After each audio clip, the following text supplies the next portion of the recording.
Bismillahirrahmanirrahim. Assalamualaikum warahmatullahi wabarakatuh. Waalaikumsalam warahmatullahi wabarakatuh. Selamat pagi Bapak Ibu Guru. Salam bahagia untuk kita semua. Pertama-tama puji syukur kita panjatkan kehadirat Allah Subhanahu wa Ta'ala, karena berkat dan rahmat hidayahnya kita masih berkumpul di ruangan yang sangat adem ini dalam rangka yaitu diseminasi saya sebagai calon guru penggerak angkatan 10 Kabupaten Ogan Komering Ulu dari SMP Negeri 32 Oku. Salawat serta salam tidak lupa kita sanjungkan kepada Nabi besar kita Muhammad Sallallahu Alaihi Wasallam, karena berkat beliau telah membawa kita dari alam kegelapan menuju alam yang terang menerang ini. Semoga kita bisa mengambil syafaat dari beliau. Amin ya rabbal alamin. Bapak Ibu Guru yang saya hormati dan saya banggakan, terima kasih saya ucapkan kepada Bapak Ibu Guru yang telah meluangkan waktunya, telah menyisihkan waktunya mendampingi saya, melihat saya dan bergabung di ruangan ini dalam rangka yaitu pengimbasan diseminasi saya dalam menyebarkan pemahaman budaya positif. Bapak Ibu Guru, di sini saya selama pendidikan di guru penggerak lebih kurang sudah 2 bulan berjalan. Alhamdulillah ilmu-ilmu yang saya dapatkan sangat bermanfaat sekali. Nah, pada budaya positif ini menyebarkan pemahaman ini terdapat pada modul 1.4 tentang budaya positif. Di dalam budaya positif ini kami ditugaskan untuk mempraktekkan, mengimbaskan kepada Bapak Ibu Guru untuk memberikan ilmu-ilmu yang kami dapatkan selama pendidikan di guru penggerak ini. Baiklah, Bapak Ibu Guru, sebelum kita memulai diseminasi pada pagi hari ini, saya akan berpantun terlebih dahulu. TV rusak, jangan diganggu atau dipukul, nanti dia bisa mati. Karena semua sudah berkumpul, mari kita memulai diskusi ini atau diseminasi ini. Baiklah Bapak Guru, sebelum acara kita dimulai, semoga apa yang kita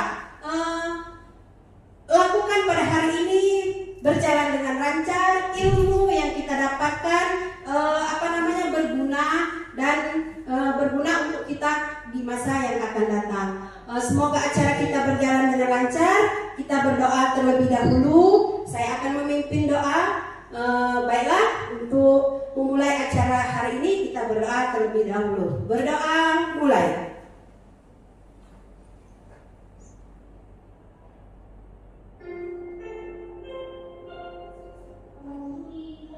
Amin. Terima kasih.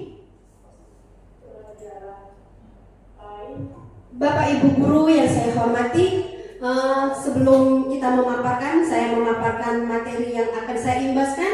Perkenalkan terlebih dahulu, di dalam pendidikan guru penggerak itu ada yang namanya fasilitator dan pengajar praktik. Yang mana fasilitator saya yaitu Ibu Sandi Handayani Eskom MPD, dan pengajar praktik saya ada Ibu Mardiani SPD, dan saya sendiri adalah calon guru penggerak angkatan ke-10 Kabupaten Ogan Komering Ulu dari SMP Negeri 32 Oku. Nah, di sini Bapak Ibu Guru, konsep inti budaya positif, yang mana budaya positif ini yang ada pada modul 1.4 yang kami pelajari selama pendidikan di modul 1.4 yang berjudul yaitu budaya positif.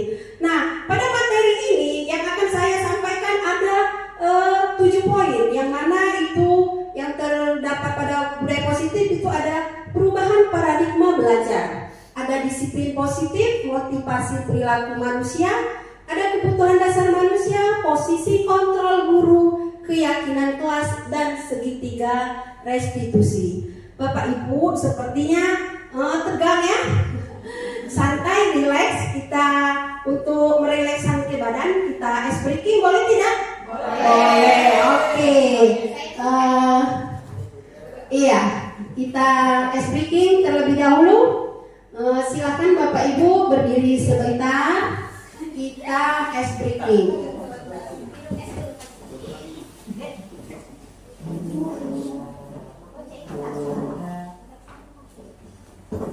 Sudah barisannya direnggangkan? Oke. Jangan tegang, kita relax. Bu Ian ini hobi berjoget. Oke.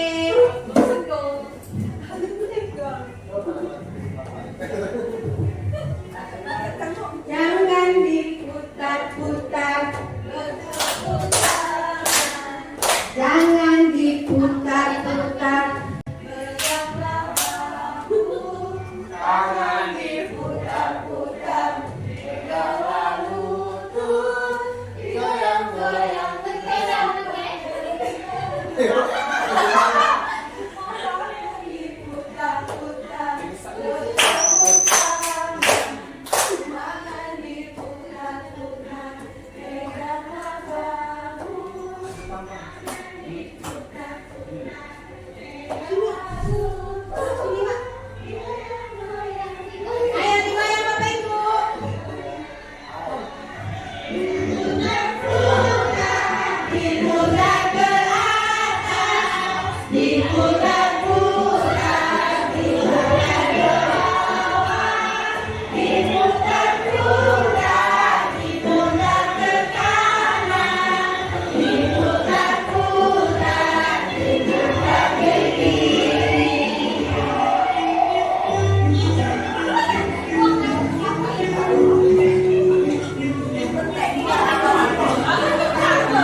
supaya kita tidak tegang ya Bapak Ibu Guru.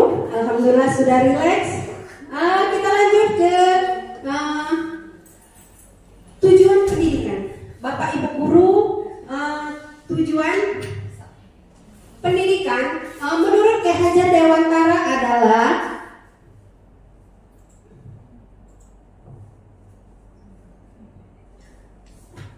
adalah menuntun segala kodrat yang ada pada anak-anak agar mereka dapat mencapai kelas keselamatan dan kebahagiaan yang setinggi-tingginya, baik sebagai manusia maupun sebagai anggota masyarakat. Oleh sebab itu, pendidik itu hanya dapat menuntun tumbuh hidupnya kekuatan kodrat yang ada pada anak-anak agar dapat memperbaiki lakunya, bukan dasarnya. Jadi ingat ya, yang diperbaiki itu lakunya, bukan dasar dari anak murid kita ya Bapak Ibu. Dan tumbuhnya kekuatan kodrat. Nah Bapak Ibu Guru, kita sebagai seorang pendidik, kita sebagai seorang guru harus menuntun, bukan menuntut. Kalau dulu kita salah, kita harus menuntut anak harus begini kehendak guru. Oh anak itu harus tidak boleh ya Bapak Ibu. Kita harus menuntun anak, menuntun dalam arti apa tadi? Menuntun dalam tumbuh hidup yang kodrat, kekuatan anak yang ada pada anak. Itu sudah dijelaskan. Yang diperbaiki itu lakunya, bukan dasarnya. Dan kita sebagai seorang pendidik adalah sebagai fasilitatornya.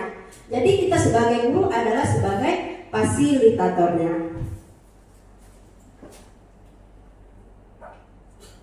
Nah, sekarang kita bahas satu persatu, yaitu pembelajaran dengan paradigma baru.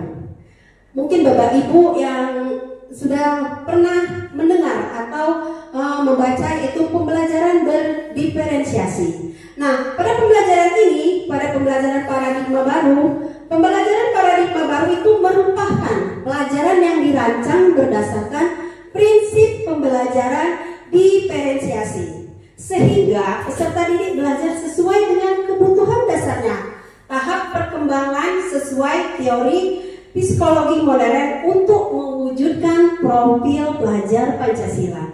Nah, Bapak Ibu guru, di dalam kurikulum Merdeka sekarang itu harus mencakup, yaitu dengan profil pelajar Pancasila. Profil pelajar Pancasila itu ada 6 dimensi Bapak Ibu guru.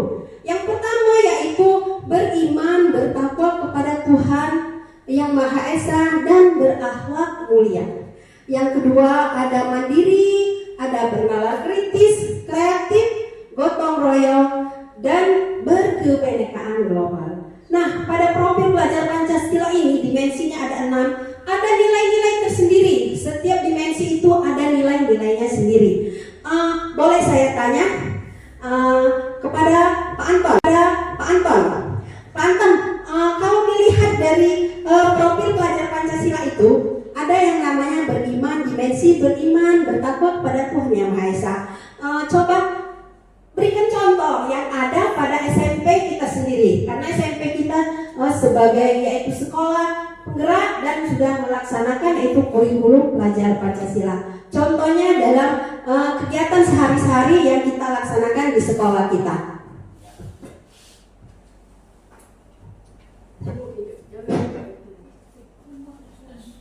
Ya, baik. Terima kasih kepada Ibu Mareta yang ada kesempatan untuk saya untuk memberikan contoh profil, salah satu profil Pancasila, belajar Pancasila ya. Yang didimensi beriman, bertakwa kepada Tuhan Yang Maha Esa ya. Ya baiklah, di sini saya contohkan pada waktu kita belajar di kelas, kita biasanya memimpin doa dulu, memimpin doa terhadap siswa kan, ya. Terus tuh ada rohis, ya, ada setiap Jumat kita mengadakan rohis. Itu menurut saya yang berhubungan dengan dimensi beriman, bertakwa kepada Tuhan Yang Maha Esa. Ya itu saja Ibu Marita. Terima kasih atas kesempatannya. Iya, terima kasih kepada Pak Anton. Benar Bu, Bapak Ibu ya, apa yang dijelaskan oleh Pak Anton tadi, bahwa contoh dalam kehidupan kita yang ada, yang nyata, yang ada di SMP kita ya. Tadi ada yasinan, berdoa sebelum dan sesudah pembelajaran, dan juga ada salam-salaman, itu juga termasuk dalam kategori dimensi beriman bertakwa. Terus ada lagi apa ya kira Bapak Ibu yang kita apa namanya sumbangan itu apa namanya? Infak sedekah itu termasuk juga di dalam dimensi beriman bertakwa. Ada mandiri, siapa yang bisa? Contohnya? Tidak? Ada yang bisa? Kalau mandiri kita bisa contohkan di dalam diskusi pembelajaran kita di kelas, misalnya diskusi. Nah, ada siswa yang memberi tanggapan, memberi masukan, itu termasuk siswa yang mandiri. Kita mewajibkan itu siswa kita mandiri, belajar secara mandiri. Kita sebagai guru, sebagai pendidik itu cuman fasilitatornya tanda. Kita mengarahkan, menuntun anak. Jadi anak tersebut harus mandiri. Terus juga ada bernalar kritis. Bernalar kritis ini yaitu bisa jadi berdiskusi itu bisa diambil, yaitu bernalar kritis. Dan yang mandiri tadi, siswa mandiri dalam melaksanakan tugasnya, ya bisa diambil dalam kelas. Ada kreatif itu bisa kita contohkan. Beberapa hari yang lalu kita panen hasil P5. Nah itu termasuk kreatif, ya. Kreatif anak didik kita dalam mengambil contoh-contoh bahan-bahan yang dari sampah kemarin, ya. Apa judulnya kemarin Bu Yeni? Judul dari P5 kita kemarin, sampahku tanggung jawabku. Nah, itu sebagai contoh salah satu dari kreatif, ya, kreatif anak didik kita. Ada bergotong royong ini contohnya kalau di kelas ada jadwal piket, kalau di sekolah ada duta kebersihan, itu termasuk gotong royong dan berkebinekaan global. Nah, Bapak Ibu, di sini kita melihat disiplin positif dan nilai-nilai kebajikan universal. Nah, pada teori kontrol, Dr. William Glasser dalam kontrol teori yang kemudian hari berkembang dan dinamakan Quich Theory meluruskan beberapa miskonsepsi tentang makna kontrol. Miskonsepsi itu tentang teori kontrol itu 4. Yang pertama yaitu ilusi guru mengontrol murid. Maksudnya di sini Bapak Ibu, kita tidak bisa memaksakan kehendak kita kepada murid. Kita tidak bisa memaksakan kehendak kita dengan murid, karena ini mengontrol murid dengan ilusi yang sesuai dengan murid itu sendiri, yaitu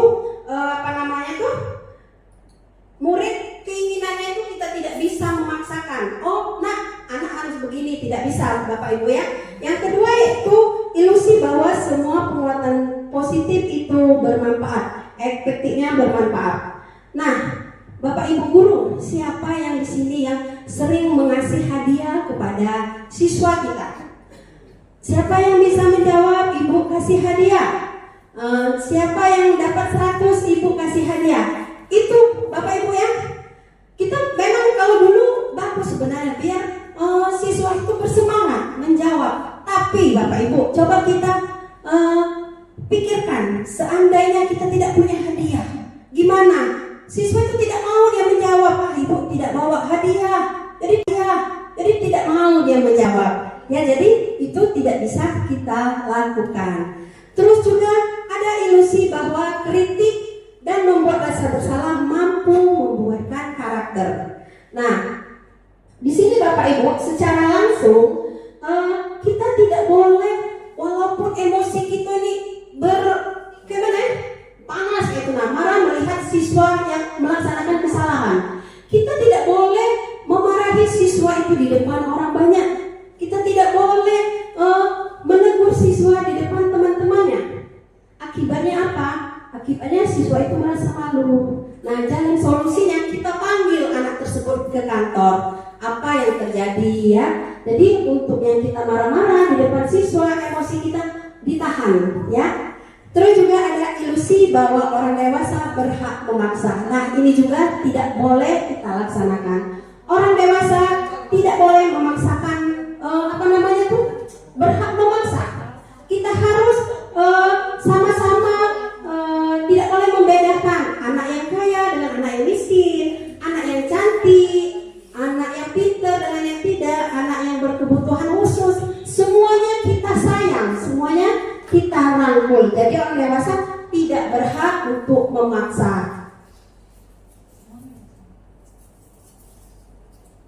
Nah, ini di tabel saya ini mengubah paradigma stimulus respon ke pendekatan teori kontrol. Ada beberapa itu, ya, realitas kebutuhan kita sama, tetapi pada teori kontrol itu berbeda, ya, berbeda. Terus semua orang melihat hal yang sama. Pada teori kontrol, setiap orang memiliki gambaran yang berbeda.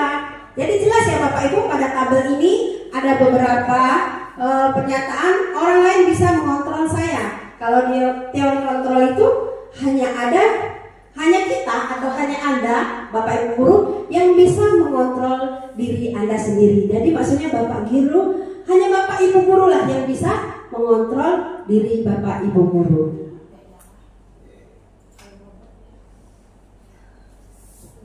Materi yang kedua yaitu tentang disiplin positif. Disiplin positif ini adalah mengacu pada diri yang memiliki tanggung jawab terhadap apa yang dilakukannya berdasarkan nilai-nilai yang diyakini. Terus juga disiplin positif merupakan salah satu cara penerapan disiplin yang bertujuan. Tujuan disiplin adalah untuk menumbuhkan kesadaran serta memperdayakan murid tanpa imbalan atau penghargaan atau reward. Tadi telah dijelaskan ya, disiplin itu kita tidak boleh mengasih reward atau hadiah kepada siswa ya, atau ancaman atau hukuman. Dan juga kalau siswa tidak melaksanakan disiplin, kita hukum, itu tidak boleh ya. Nah, jadi kita sebagai pendidik di sini tujuan kita adalah menciptakan murid yang memiliki disiplin diri sehingga mereka berperilaku mengacu kepada nilai-nilai kebajikan universal dan memiliki motivasi intrinsik dalam perubahan perilaku ke arah yang lebih baik. Nah, jelas Bapak Ibu bahwa tujuan kita sebagai pendidik di sini adalah menciptakan murid yang memiliki disiplin diri. Jadi disiplin ini dia memiliki motivasi intrinsik dalam perubahan perilaku yang ke arah yang lebih baik. Jadi siswa tadi kita diharapkan disiplin positif di lingkungan sekolah, diharapkan siswa ada motivasi untuk berubah perilakunya menjadi perilaku yang lebih baik. Nah, motivasi perilaku manusia ini ada dua ya Bapak Ibu, ada dari dalam dan ada dari luar. Motivasi ekstrinsik itu misalnya untuk menghindari ketidaknyamanan hukuman. Ada juga untuk mendapatkan imbalan atau penghargaan orang lain.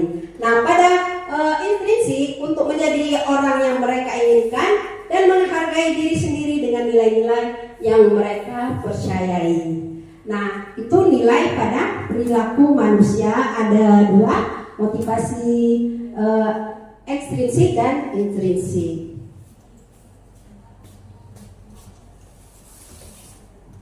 Bapak Ibu yang saya banggakan dan saya sayangi, kita lanjut ke materi yang keempat yaitu kebutuhan dasar manusia. Kebutuhan dasar manusia adalah segala sesuatu yang kita lakukan untuk mendapatkan apa yang kita inginkan.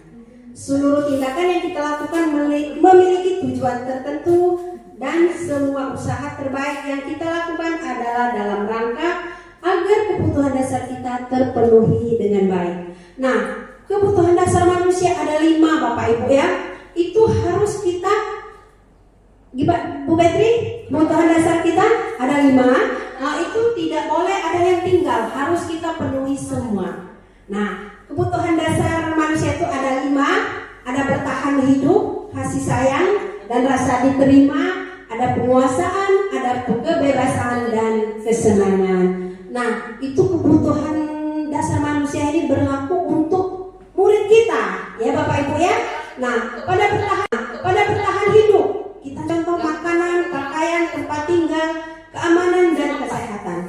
Bapak Ibu guru, kalau seandainya ada siswa kita belum makan, jadi kita wajib mengingatkan dengan anak-anak. Nah, kalau ke sekolah sarapan dulu nak ya, nanti biar tidak sakit, terus biar semangat dalam belajar, tidak ngantuk. Dan juga tempat tinggal itu berpengaruh. Bapak Ibu, kita kemarin mendapat musibah banjir ya. Nah, dalam musibah banjir itu anak-anak kita ada yang terdampak banjir. Kita tidak boleh memaksakan anak yang terdampak banjir tadi dipaksa sekolah. Itu tidak boleh ya. Kita harus kebutuhan dasar di tempat tinggalnya itu mempengaruhi juga. Nah, terus juga ada kasih sayang dan rasa diterima. Nah, kasih sayang ini contohnya nak ya, saya di kelas saya sendiri di 8G itu ada yang berkebutuhan khusus, maaf ya, itu Ananda Rapis, Ananda Ajeng. Tapi saya alhamdulillah, saya tidak membedakan kasih sayang saya terhadap anak yang berkebutuhan khusus tadi. Saya rangkul semuanya, saya sayangi semuanya, dan saya tidak membedakan. Itu sudah termasuk kebutuhan dasar manusia dalam kasih sayang dan rasa diterima. Ada juga penguasaan, itu harga diri ya Bapak Ibu ya. Ada kebebasan dan kesenangan.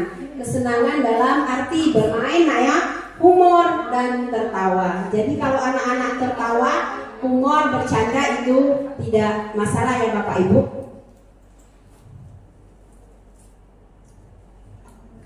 Nah, di sini Bapak Ibu ada satu kasus yang saya alami, ya. Nah, di sini Ibu Marata sedang bingung menghadapi ulah salah satu murid di kelasnya yang bernama Randy. Bapak Ibu kenal ya nama Randy Ansa? Bernama Randy. Beberapa anak telah datang dan mengeluh. Randy sering meminta bekal makan siang mereka dengan paksa, ya. Jika Anda menghadapi situasi seperti saya, seperti Ibu Mareta ya, apa yang akan Bapak Ibu guru lakukan? Menurut Bapak Ibu guru, kira-kira alasan Randy itu melakukan itu kenapa? Siapa yang bisa membantu saya? Pak Yusri, seandainya kasus ini terjadi pada Bapak. Baiklah, Bu Mareta. Mungkin yang pertama saya panggil dulu Randy-nya. Oh ya, enak. Saya tanya alasannya kenapa dia tidak membawa bekal sendiri. Kalau memang itu kondisinya karena kondisi dari rumah atau kondisi ekonomi yang tidak memungkinkan, ya mungkin saya carikan solusi lain. Mungkin saya yang belikan makanan kalau saya mampu ya. Kalau tidak mampu mungkin kita kasih solusi lain. Kita ajak teman-teman kita guru, bukan apa kita patungan untuk membantu kan, atau carikan solusi lain yang terbaik. Terima kasih Bu. Ya, terima kasih Pak Yusri. Bapak tadi menjelaskan bahwa kalau seandainya kasus ini terjadi pada Bapak akan mencari solusi bagaimana memanggil Randy, apa yang terjadi pada Randy. Sepertinya Pak Yusri ini walaupun dia belum masuk ke pendidikan calon guru penggerak, tapi Pak Yusri ini hebat. Sudah mendekati dengan dia. Kami mendukung Pak Yusri ya untuk angkatan selanjutnya. Kami mendukung Bapak untuk mendaftar. Semua guru mendukung Bapak, mensupport Bapak. Iya. Nah, benar yang dikatakan Pak Yusri tadi dalam konteks penerapan disiplin positif pada saya sendiri dan pada tadi telah dicontohkan dengan Pak Yusri ya.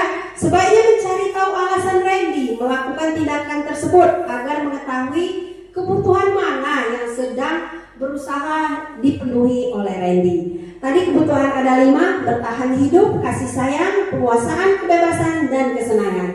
Kita ambil contoh, bertahan hidup. Randy lapar dan orang tuanya tidak membawakan bekal makan siang. Itu termasuk dengan kebutuhan bertahan hidup. Terus kasih sayang dan rasa diterima. Teman Randy ini jadi perhatian dengan Randy. Dia meminta makan. Terus kebebasan. Randy ini merasa bosan dengan mungkin dibawakan oleh ibunya bekal mie terus, telur terus. Nah mungkin di sana dia bosan dengan bekal yang dibawakan oleh orang tuanya karena selalu bekal yang sama. Jadi itu termasuk kebebasan ya Bapak Ibu. Terus penguasaan. Randy merasa hebat karena temannya takut dan menuruti keinginannya. Itu termasuk penguasaan Randy. Oh aku nih hebat. Teman-temanku menurut, dia mau mengasihkan saya nasi, tapi secara paksa. Dan itu kesenangan terakhir, Randy hanya iseng. Mungkin dia iseng, kesenangan dia melakukan kesalahan dengan temannya, iseng mungkin ya. Tetapi dia menikmati ekspresi wajah temannya yang sedang kesal. Nah itu termasuk kasus yang saya angkat di kelas saya sendiri ya Bapak Ibu. Nah pada kasus tadi itu ada yang namanya perbedaan antara hukuman, konsekuensi, dan restitusi. Pada hukuman tidak terencana atau tiba-tiba. Kita Bapak Ibu guru ya, hukuman itu kadang kita tanpa disadari tiba-tiba datang, kita lagi kesal, oh anak ini harus cleaning lapangan selama 15 kali. Itu termasuk hukuman dan bersifat searah berupa hukuman fisik dan psikis ya Bapak Ibu ya. Terus konsekuensi itu direncanakan ya, disepakati sesuai peraturan, itu adalah konsekuensi. Murid tetap dibuat tidak nyaman. Terus sikap guru selalu memonitor murid ya, itu yang termasuk konsekuensi. Dan restitusi, proses menciptakan kondisi nurut untuk memperbaiki kesalahan, dan proses kolaboratif yang mengajarkan murid untuk mencari solusi sendiri. Nah, di sini adalah ada perbedaannya ya Bapak Ibu antara hukuman, konsekuensi, dan restitusi. Kita lanjut, ada contohnya ya Bapak Ibu. Coba lihat Bapak Ibu, di sini ada 4 soal. Kita berarti terlebih dahulu, apakah ini termasuk hukuman atau konsekuensi? Yang pertama, lari mengelilingi lapangan basket 2 kali karena terlambat. Itu termasuk apa Bapak Ibu? Iya, hukuman ya, termasuk hukuman, menghukum murid, menghukum anak karena dia terlambat disuruh keliling lapangan. Itu termasuk hukuman. Terus membersihkan coretan yang dibuatnya di meja. Iya, waduh Bapak Ibu guru ini hebat semua ya. Benar, ini termasuk apa? Konsekuensi. Menggantikan kertas tugas teman yang telah dicoret-coret. Iya, dan terakhir murid diminta push up, Masya Allah, 15 kali Bapak Ibu, karena tidak memakai dasi. Ini termasuk? Iya, salah satu hukuman. Oke, kita lihat jawabannya ya Bapak Ibu. Waduh, semuanya benar ya. Yang pertama itu hukuman, konsekuensi, dan hukuman. Nah, ini salah satu contoh ya. Salah satu contoh mungkin ini terjadi di SMP kita. Saya mohon untuk kedepannya itu jangan kita laksanakan atau jangan kita lakukan lagi ya, yang hal-hal itu apalagi dalam arti yang menghukum. Mau ice breaking atau lanjut? Lanjut, oke Bapak Ibu, kita lanjut. Poin kelima adalah 5 posisi kontrol guru. Bapak Ibu, kita sebagai pendidik ini mempunyai 5 posisi kontrol guru yang harus kita tanamkan. Yang pertama yaitu menghukum, yang kedua pembuat merasa bersalah, ketiga sebagai teman, keempat sebagai pemantau, dan kelima yaitu sebagai manajer. Nah, yang paling tinggi adalah sebagai manajer. Bapak Ibu, saya akan melihatkan video, salah satu video yang membuat hukuman.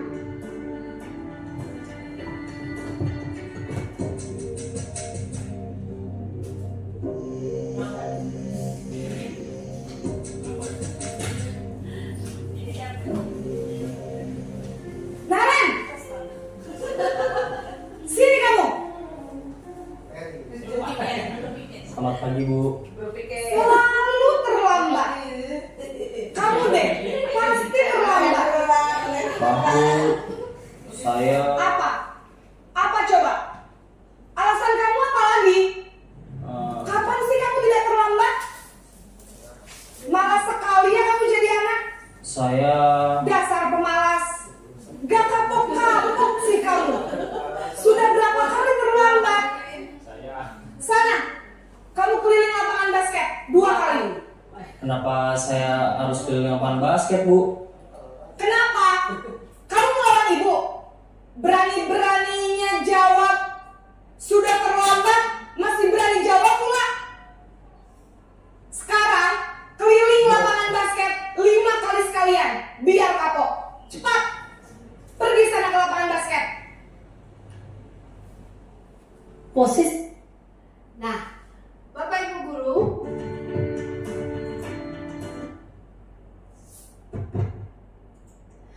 di contoh video yang saya lihatkan kepada Bapak Ibu guru itu adalah termasuk contoh dari penghukum ya, menghukum. Di sini Bapak Ibu, saya mau tanya kepada Bapak Ibu,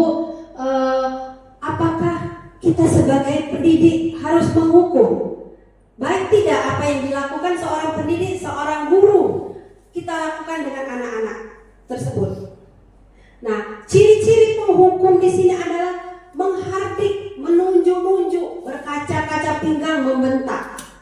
Kita lihat pada video tadi, seorang guru membentak siswanya. Itu tidak wajar ya, seorang guru melakukan menghukum siswa, disuruh keliling lapangan 15 kali. Sekali saja anak itu sudah menges, ya, apalagi disuruh. Pertama dia menyuruh 2 kali, karena si ini tadi melawan, ditambah 15 kali. Nah terus dampak menghukum itu banyak, Bapak Ibu ya. Dampak yang akan terjadi nantinya itu murid menjadi pendendam. Nah ini yang kita takutkan ya Bapak Ibu ya. Kalau kita menghukum murid, menghukum siswa, nanti siswanya itu dendam dengan kita ya. Kita tidak tahu dendam dalam segi yang mana. Tidak menyukai guru atau mata pelajaran yang diampu. Nah, Bapak Ibu guru, kalau seandainya siswa tidak senang dengan pelajaran kita, terus juga tidak menyukai kita, mungkin ada sebabnya, mungkin karena kita pernah menghukum, terus juga kalau lihat itu berlari, dia tidak mau ketemu kita. Jadi itu dampak dari menghukum. Terus di sini ada juga video posisi merasa bersalah. Kita lihat ya Bapak Ibu, contohnya videonya.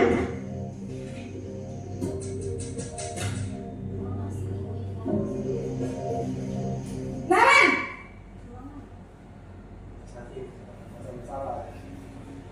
Selamat pagi, Bu. Naren, kamu kenapa terlambat lagi, Nak? Ya, Hijrah. merasa bersalah. Ya Tuhan, Naren. Maaf ya, sinyalnya mungkin kurang bagus ini ya. Nah ini termasuk ya Bapak Ibu, pembuat merasa bersalah. Pada video, maaf tidak bisa diputar ya. Kita lanjut saja, tidak apa-apa Bapak Ibu ya. Itu pembuat merasa bersalah. Videonya itu sama seperti, tapi contohnya dia membuat merasa bersalah. Nah ciri-ciri pembuat rasa bersalah ini, suara cenderung lembut dibanding dengan yang menghukum tadi ya. Kalau yang menghukum tadi kan bentak, suaranya tinggi keras. Tapi kalau pembuat rasa bersalah ini cenderung lembut dibanding dengan penghukum. Tenang, namun kata-katanya selalu menyalahkan murid. Itu dalam pembuat rasa bersalah. Dan juga guru akan menyatakan hal-hal yang merasa kesalahpahaman pada murid dengan membuat guru menderita. Nah, sama dengan penghukum tadi, ada akibat-akibatnya ya Bapak Ibu. Nah, di sini akibat atau dampak dari pembuat merasa bersalah tadi, murid merasa bersalah. Dia merasa salah, apa yang terjadi? Seperti apa tadi? Ryan, nah seperti Ryan tadi, dia merasa bersalah karena dia terlambat dan rendah diri, menarik diri dari lingkungannya. Yang ketiga yaitu contoh pada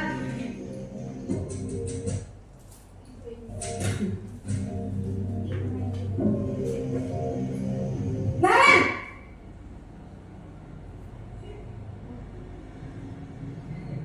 Selamat pagi, Bu. wah sudah jam berapa ini Nak? Terlambat lagi ya saya. beda ya Bapak Ibu, dari Iya, Bu. hukum, dari Habis. merasa Saya bersalah. membangunkan saya, Bu. Kamu malah menyalahkan ibu kamu. Kamu bukannya anak yang larinya paling kencang. Kok terlambat sih? Iya, Bu. Saya memang terlambat bangun tadi. Jadi, biarpun saya lari kencang, tetap gak kekejar, Bu. Ya sudah sana. Nanti lain kali larinya lebih kencang lagi ya. Biar gak terlambat lagi. Bikin seneng ibu. Demi ibu. Bisa kan? Bisa lah, Bu. Ya sudah sana masuk kelas. Ibu beresin urusan absen kamu. Kamu ini ada-ada saja. Nah Bapak Ibu, ini termasuk apa? Yang ketiga, ini termasuk ke contoh yaitu sebagai teman. Nah Bapak Bapak Ibu guru, kita sebagai pendidik harus memposisikan kita sebagai temannya. Ciri-ciri kita sebagai guru atau pendidik yang berposisi kepada teman, suara guru akan ramah. Kita rangkul anak kita, kita anggap itu adalah teman kita dengan suara yang ramah, cenderung bersenda gurau, jangan ada ketawanya, ada senyumnya ya Bapak Ibu untuk menghangatkan suasana. Tapi intinya kita harus memperbaiki diri anak tadi yang karena si Randy tadi yaitu Naren tadi yaitu terlambat ya. Nah terus dampaknya kita sebuah posisi sebagai teman itu berdampak juga ya Bapak Ibu. Dampaknya itu murid akan bergantung kepada satu orang. Terus murid tidak mandiri dan tidak berpikir untuk dirinya sendiri. Ya Bapak Ibu, ini yang ketiga yaitu posisi sebagai teman. Ada juga contoh selanjutnya yaitu masih dengan Naren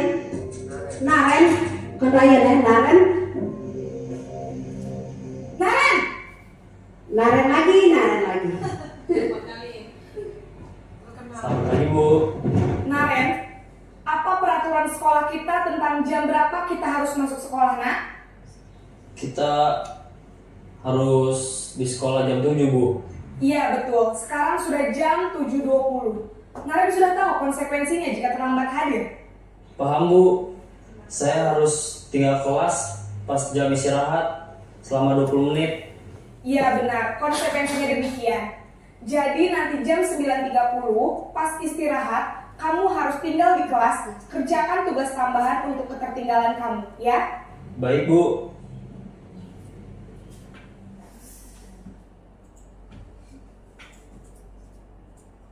Nah, Bapak Ibu, tadi sebagai teman. Terus ada juga sebagai pemantau. Ciri-ciri sebagai pemantau ini ya Bapak Ibu, siapa yang bisa bantu saya? Bu Yeni tolong membacakan. Ciri-ciri sebagai pemantau yang pertama itu harus bersuara datar, tidak emosional, tidak bersenda gurau ataupun menggunakan suara tinggi. Yang kedua, tercipta identitas diri positif atau berhasil.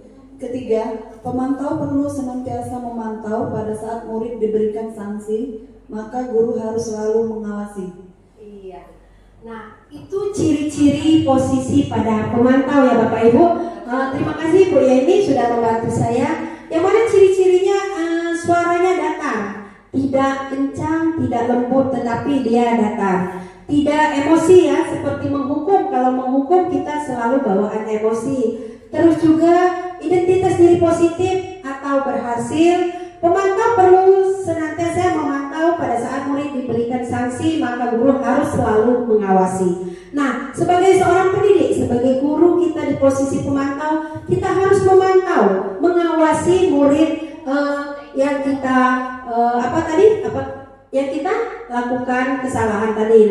Nah, dampaknya sama seperti hukuman tadi, ada dampak. Murid akan menghitung konsekuensi hadiah tanpa memahami sepenuhnya nilai kebajikan yang dituju, dan murid tidak sepenuhnya mandiri. Nah, ini dampak kalau pemantau, posisi pemantau. Jadi dampak pada murid tidak sepenuhnya mandiri. Sedangkan kita harus mewajibkan siswa untuk mandiri. Nah, terakhir ada posisi sebagai manajer. Nah, ini perlu Bapak Ibu lihat ya. Semoga kita bisa berada di posisi yang teratas. Saya yakin Bapak Ibu guru bisa berada di posisi yang teratas, posisi manajer. Naren!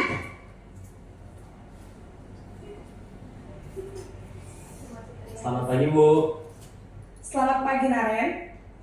Maaf Bu, saya terlambat. Iya, sekolah masuknya jam 7, sekarang sudah jam 7.20. Jadi sekarang bagaimana ini Naren? Maaf Bu, saya lupa setel alarm saya semalam. Baiklah, menurut kamu, keyakinan sekolah yang mana yang perlu kamu tingkatkan? Menghargai diri sendiri dan orang lain mungkin ya Bu. Setuju. Jadi, apakah Naren meyakini prinsip saling menghormati tersebut? Iya Bu, saya meyakininya. Apakah Naren bersedia memperbaiki masalah keterlambatan ini? Bersedia, Bu. Bagaimana kamu akan memperbaiki masalah keterlambatan ini? Saya akan coba untuk tidak lupa menyetel alarm saya, Bu.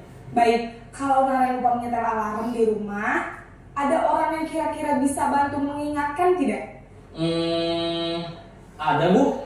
Kakak saya, Kak Emma. Ada lagi selain Kak Emma? Selain Kak Emma, ada ibu saya. Baik, jadi yang mengingatkan Naren adalah Kak Emma dan ibu kamu ya? Kira-kira akan mulai set alarm kapan nih Naren? Setelah pulang sekolah, akan segera saya lakukan. Baik, jadi Naren akan setel alarm untuk bangun besok pagi dan akan diingatkan oleh kakak dan ibunda Naren ya? Ada lagi yang mungkin perlu dilakukan Naren? Agar tidak terlambat bangun lagi. Tidak ada, Bu. Baik Naren, terima kasih untuk kerjasama kamu. Sekarang kamu perlu kembali ke kelas untuk belajar. Baik, Bu. Terima kasih.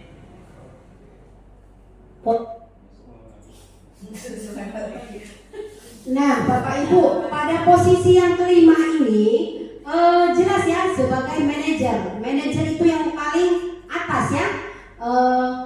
Saya mengharapkan kita sebagai seorang pendidik itu bisa berada di tingkat atau posisi pada manajer. Nah, ciri-cirinya suaranya netral ya. Ciri-ciri seorang manajer pada posisi manajer itu suaranya netral, tidak emosional ya, tidak emosi. Terus juga tidak terlalu ramah dan tidak bernada tinggi. Kita lihat di video tadi ya, ibunya suaranya netral, emosinya tidak tinggi, terus ramah dan bernada suara bernada tidak tinggi. Terciptanya identitas atau positif yang berhasil. Hasilnya sudah kelihatan ya tadi di video. Terus guru dengan tulus mengajukan pertanyaan-pertanyaan yang bermakna, yang membuka pikiran murid untuk menjelaskan kepada si Naren tadi ya. Terus guru membimbing murid untuk memecahkan masalahnya sendiri. Nah, berbanding dengan pemantau ya. Pada pemantau tadi siswanya tidak mandiri. Kalau pada manajer ini guru harus memecahkan secara mandiri ya. Terus dampaknya itu murid mandiri. Nah, dengan adanya guru sebagai manajer, dampak pada murid itu muridnya mandiri, percaya diri, dan dapat memecahkan masalah. Kita lihat di contoh tadi ya, di video tadi, Naren sudah memecahkan masalah. Supaya dia tidak terlambat, dia akan menyetel alarm, terus akan dibangunkan oleh kakaknya ya tadi ya. Nah, itu adalah 5 posisi guru ya, posisi kontrol guru. Nah, pada pertanyaannya, pada semua posisi kontrol itu ada pernyataan-pernyataan. Nah, kita lihat Bapak Ibu guru ya. Ini saya kecewa sekali dengan kamu. Ini termasuk pada posisi yang mana Bapak Ibu? Saya kecewa sekali dengan kamu Naren. Terus juga kamu tidak pernah benar melakukannya. Terus ayolah lakukan demi ibu. Nah, ini sudah jelas ya. Nadanya rendah itu posisi sebagai iya benar Bu Betri. Oh, ini calon guru penggerak angkatan ke-12 ya. Terus apakah kamu mau mendapatkan stiker bintang hari ini? Sebagai posisi sebagai apa Bapak Ibu? Bagaimana kamu bisa menyelesaikan masalah ini dan kamu selalu yang paling terakhir. Kita lihat next jawabannya ya Bapak Ibu. Nah, di sini pernyataan tadi ada 6 ya. Saya kecewa sekali dengan kamu itu termasuk siapa yang mengatakan pembuat yang merasa bersalah. Kamu tidak pernah benar melakukannya sebagai penghukum dengan nada yang tinggi, yang emosian tadi ya. Terus ayolah lakukan demi bapak ibu. Itu termasuk teman. Ada pemantau, manajer ya. Nah, yang paling tinggi adalah kita sebagai manajer. Bapak Ibu, di sini materi yang ke-6 yaitu keyakinan kelas. Saya yakin dengan Bapak Ibu guru semua SMP Negeri 32 yang wali kelas pasti di kelasnya ada yang namanya keyakinan kelas. Kalau di kelas dulu bukan keyakinan kelas ya, apa namanya? Peraturan kelas. Apa? Iya, kesepakatan kelas itu beda ya. Yang benar itu keyakinan kelas. Bahwa keyakinan kelas itu adalah nilai-nilai kebajikan atau prinsip universal yang disepakati bersama, disepakati oleh siswa-siswa kita ya Bapak Ibu, secara universal, lepas dari perbedaan agama, suku, negara, dan bahasa. Jadi itu perbedaan agama, suku itu tidak menjadi masalah. Harus berarti keyakinan kelas ini harus disepakati bersama. Nah, menurut dosennya pada tahun 1994, suatu keyakinan akan lebih memotivasi seseorang dari dalam atau intrinsik. Seseorang akan lebih bersemangat untuk menjalankan keyakinannya daripada hanya sekedar mengikuti peraturan. Nah, jadi jelas ya Bapak Ibu, keyakinan kelas itu lebih besar daripada yaitu peraturan kelas. Jadi yang kita laksanakan yaitu pada keyakinan kelas, harus menjalankan keyakinan kelas yang kita laksanakan bersama-sama. Nah, pembentukan keyakinan kelas ini Bapak Ibu, dia bersifat abstrak ya, terus berupa pernyataan universal, dibuat dalam pernyataan positif dengan negatif. Terus sedikit saja agar mudah diingat. Jadi keyakinan kelas itu tidak usah panjang, lebar, dan banyak, tapi sedikit jelas supaya anak-anak ingat. Sesuai dengan kondisi kelas. Jadi keyakinan kelas itu sesuaikan dengan kondisi kelas kita ya Bapak Ibu. Jangan asal-asal membuat keyakinan. Karena apa? Sehingga kita mudah untuk menerapkannya. Kalau tidak sesuai dengan kondisi sekolah atau kelas, kita susah untuk menerapkannya. Terus semua warga sekolah atau warga kelas tadi dilibatkan. Jadi semua murid yang ada di dalam kelas itu dilibatkan. Nah, terakhir di sini ya Bapak Ibu, ada restitusi. Restitusi itu adalah proses menciptakan kondisi bagi murid untuk memperbaiki kesalahan mereka, sehingga mereka bisa kembali kepada kelompok mereka dengan karakter yang lebih kuat. Itu menurut dosennya pada tahun 2004. Nah, terus juga restitusi membantu murid untuk menjadi lebih memiliki tujuan. Disiplin positif dapat memulihkan dirinya setelah berbuat salah. Restitusi bukan untuk menebus kesalahan, namun untuk belajar dari kesalahan. Nah, pada restitusi itu terdapat namanya segitiga restitusi.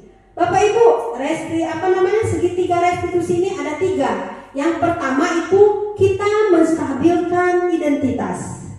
Terus 2, validasi tindakan yang salah. Ketiga, menanyakan keyakinan. Nah, di sana tadi saya sudah menjelaskan yaitu keyakinan kelas. Nah, pada segitiga restitusi ini yang harus kita laksanakan. Langkah-langkah pada restitusi itu ada 3. Sudah lihat ya, segitiga restitusi. Jadi ada 3 langkah yang harus kita laksanakan. Bapak Ibu, di sini ada contoh satu video di mana segitiga yang saya laksanakan pada siswa saya sendiri ya Bapak Ibu. Semoga berhasil ya.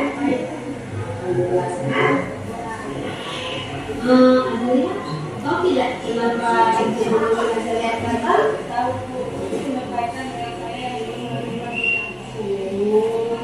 Benar nggak ya? Ibu memanggil Azalia karena Azalia tidak mengerjakan tugas yang diberikan. Ibu mau tanya dengan Azalia. Azalia kemarin sekolah tidak?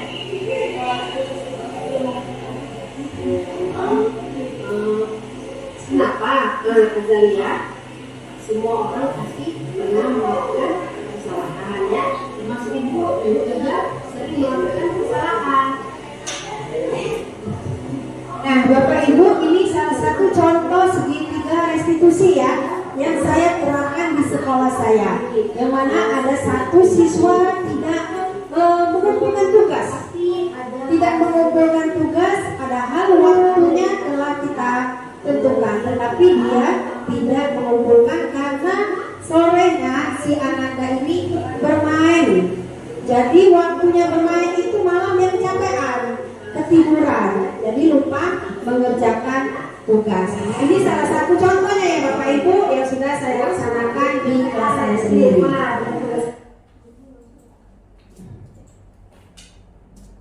Nah, Bapak Ibu guru, sampai dengan penutup ya Bapak Ibu. Sebelum saya menutup, mungkin ada yang ingin Bapak Ibu guru tanyakan kepada saya tentang materi yang saya sampaikan tadi. Ada yang mau ditanya Bapak Ibu, boleh ya? Oh ya Bu Yeni. Baik, terima kasih Bu Maratu atas waktu yang diberikan. Tadi saya kurang paham ya.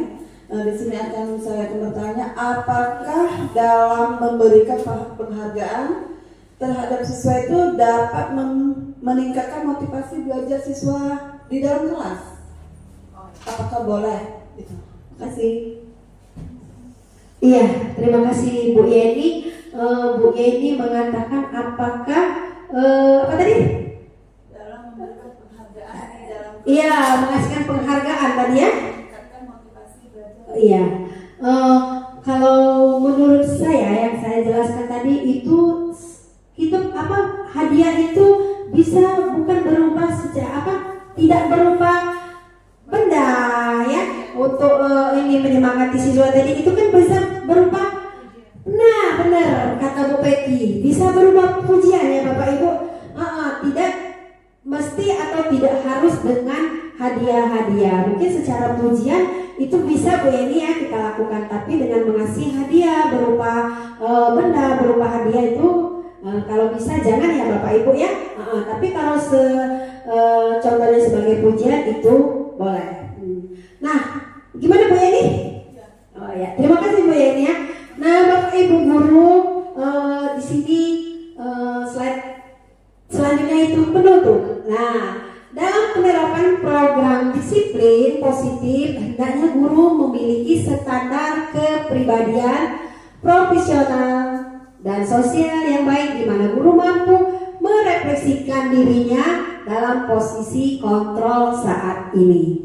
Bagaimana perjalanan dirinya sebagai manajer atau among yang menuntun murid-muridnya menjadi insan yang mandiri, mereka merdeka dan bertanggung jawab. Jelas ya Bapak Ibu, kita harus memposisikan diri sebagai sebagai manajer. Karena langkah-langkah sebagai manajer tadi ada 3 ya.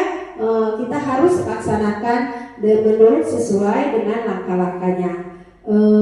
Mungkin ini saja ya Bapak Ibu guru. Semoga ilmu yang saya terapkan, yang saya dapatkan di dalam pendidikan calon guru penggerak ya Bapak Ibu, semoga bermanfaat untuk Bapak Ibu guru. Bapak Ibu guru bisa mengimbaskan semua apa yang saya jelaskan kepada murid-muridnya ya. Semoga ilmu yang Bapak Ibu guru itu berkah, bisa diimbaskan juga kepada murid Bapak Ibu guru di kelas.